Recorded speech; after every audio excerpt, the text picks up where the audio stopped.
My name's Trent. I'm a chemist. This is my younger brother, Troy, only a biologist. And we are the Bourbon Brother Whiskey Nerds. Trent, the magical wheel of whiskey. I love the wheel of whiskey. I know. I spun it before you got here. I know. You told me. And you know what's fun? And I made a face. Pikesville Rye. I like the magical wheel of whiskey. I do not like Pikesville Rye. We put it, Troy, most recently. I mean, obviously, you know this. You were there. Mm-hmm. But we did underrated, overrated. Big success. People liked it. And the overrated, nobody gets mad when you call a bourbon good. When you call a whiskey good, you don't get hate mail. When you call a whiskey bad, you get hate mail. And we got some hate. A little bit of comment. A little bit of hate mail. I mean, they were... About the Pikesville Rye. Yep. And it wasn't, doxing us and all of our families. No. It wasn't anything that went above or beyond the pale. But we got some hate for disliking Pikesville Rye.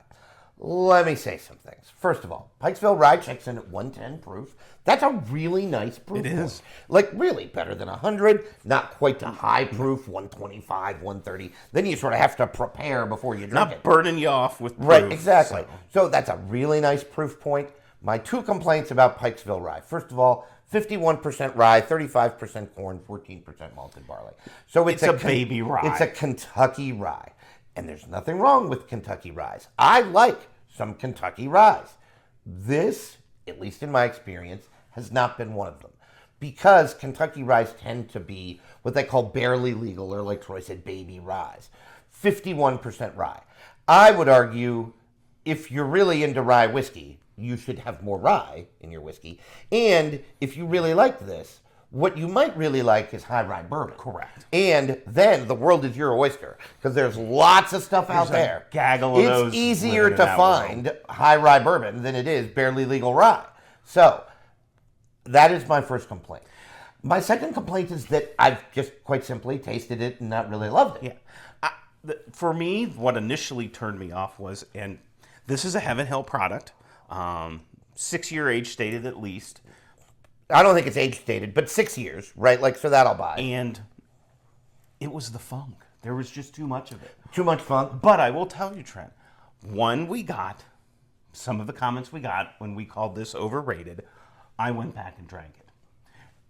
And it drank the best it's ever drank for me when I revisited it. So, when it was spun, and we're not BSing you all. If there is a magical wheel of whiskey. It does. And what it spins is what we put out.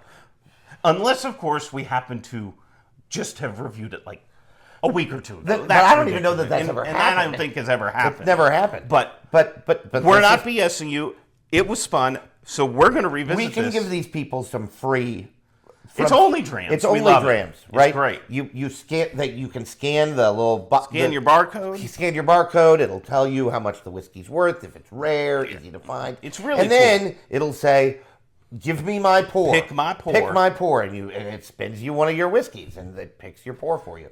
And so that's what it is. Only drams. I like the tongue-in-cheek picking out only fans. You need an only drams much more than you need. Absolutely. And it ain't close, children. Right? It ain't close at all. Without a doubt. Oh my God! I think my second complaint about this is that it's not like an everyday sipper. Because to be an everyday sipper, you need to be below $50. It's about $65. And this is more than that. Yeah, and for $65, you can get a lot of whiskey. You can buy a cask strength Sagamore for $65. Yeah. You can buy a Alberta Premium. Right around there. Which is... It's sitting over there and it's bananas good. Yeah. So I just don't know that the juice is worth the squeeze. But I'm more than willing to be proven wrong. Let's taste some Pikesville Rye, Troy. Get us going. Absolutely. Pour me some Pikesville. Pour yourself some Pikesville. We'll get going on What You're Drinking Wednesday. Folks, as you know, as we always say, we're just happy you're watching. Please like, subscribe. Really helps us out a lot. Share. Tell your friends, neighbors, wife, children. Maybe not your children.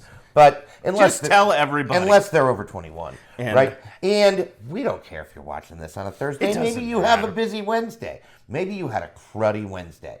In which case, you're watching this on Thursday. And if you had a cruddy Wednesday, you deserve a drink at the end of your Thursday. Absolutely. And so drink some Pikesville Rye with us. All right, we're going in. Cheers.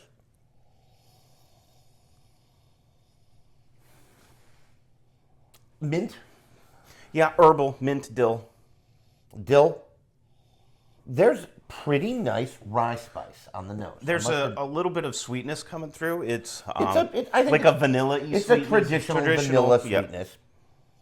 Some brown Some creamy sugar, notes. some caramel. The nose is nice. It's not a bad nose. No. It smells like a rye, right? Which is good because, it is a rye. I'm not getting a disturbing amount of barrel funk. No. It's there, but it's not overwhelming. It's in check. It's balanced. It's a well-balanced whiskey in that way. All right, folks, cheers.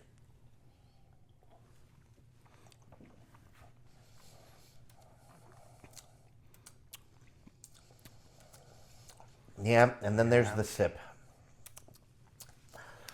Yeah, I gotta tell you, still don't like it. This is one of those, and people are different. People's palates are different. And that's okay. What you guys know this, if you're fans of the Bourbon Brother Whiskey Nerds, if you're subscribed, and if you aren't, what the heck you waiting for? We're very lovable. Absolutely. You have to subscribe. But if you are subscribed, please know we appreciate that. You know that we end every episode saying, drink what you like what you drink. If you like this, please tell us why. Like, partially because we want you to interact with the channel. Leave us a comment. Send us an email. What's that email address? bbwn37@gmail.com. There you go. Real easy, folks. bbwn37@gmail.com. Send us an email. Give us a comment why you like it. The first note I get is some sour funk. I get sour barrel funk. It's sour. Yeah. It's definitely there. I don't think it's as bad as when I first had it. I think it's tamed down, but it is still there. And Trent and I like the funk. We like the funk off of Wild Turkey. We like the funk that we get on some. I like the back of the palate more because that's where the rye spice comes in. The rye starts to come in. I think for you and I don't want to speak too much for Trent, but for you and I, if this were 65% rye, 70% rye, could be a different story. Maybe. But that funk, it's just too much for me. It's just too much for me. And it hangs around. It's part of the finish. Now, my favorite part is the back of the palate. Because the front of the palate, I get sour. I get a sour note. Sourdough bread. And it's just not in check with the balance of the bourbon, with the balance of the whiskey, with the balance of the rye whiskey. Now, that back palate is where the rye spice comes in. And that's a pleasant part of the sip. Nice. I enjoy it. And then the finish comes. The finish isn't awful. Like, really, it's not. It's medium long. It's got some nice rye spice to it. The proof is right where it needs to be. It not over, not under. It doesn't overdrink or underdrink its proof. If anything, it's closer to underdrinking its proof. I'm getting a nice Kentucky hug on this sip. So the proof is there. It's noticeable, but it doesn't club you over the head. That's a nice point in favor of the whiskey. I just can't get past that sour note. Do people like that sour note? Do people not taste it? Am I just super sensitive to it? These are all things that not only do I want you to tell us because I want you to interact with the channel, but I want to know. Do people not taste that as much as me, or do they actually like that on their whiskey? And those are two different things. Some palates are hypersensitive to the astringency and oak notes, and maybe this for us, we're just picking up that sour funk more than most people. I have heard on other whiskey tube channels, and we're big believers, you should watch all of these people. You should watch us, because we're great, and you should watch all of those people, because they're wonderful. And the one guy was saying, like, he's a super sulfur smeller. Oh, yeah. He really picks up the sulfury notes. And so on column still, this is some fun little chemistry. Oh, column versus pot still? Well, on most pot stills are made of copper, and copper bonds really easy to sulfur. So on a pot still, this is the science part of the sulfur comes out. This is totally not crap. I swear to God this is true. But on column stills, most column stills are made of stainless steel, which is stainless steel because it doesn't interact with anything. This is why your silverware is stainless steel so that it does not interact with your food. It would be bad if slowly your food on your fork started to bubble because it was interacting.